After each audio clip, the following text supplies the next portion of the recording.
So Dr. Perrin, in his work on classical education, does an excellent job. There's a couple areas I want to emphasize.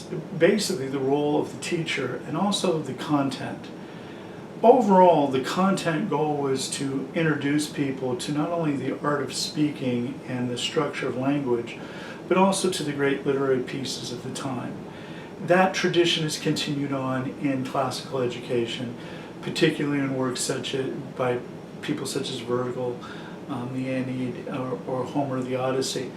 The background scenes here that you will have behind me refer to Virgil and his work, as well as a little bit to the Odyssey written by Homer.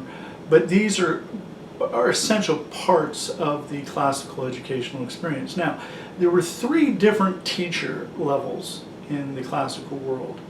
There was the person who taught the let's say pre-K to first or second grade, the basics of learning how to read.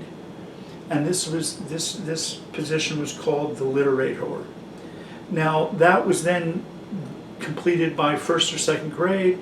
They didn't have grades back then, but it would be a mastery-based process. And then you would go to the grammatician or the grammaticus. And that teacher would take you through completing your grammar and bring you into logic and the understanding of what produces a good argument. And you'd usually leave your home to go to the grammaticus. Sometimes grammaticuses would stay as slaves within a residence. But finally, you would be taken, if you were a 14 or 15-year-old male going into public service, going into being an attorney or statesman, you would be taken to the rhetor, and the rhetor would teach you rhetoric.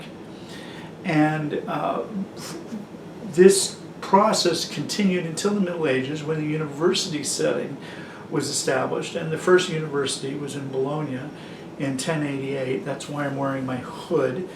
This comes from my master's in theology degree, which is a degree that came after I did my doctorate.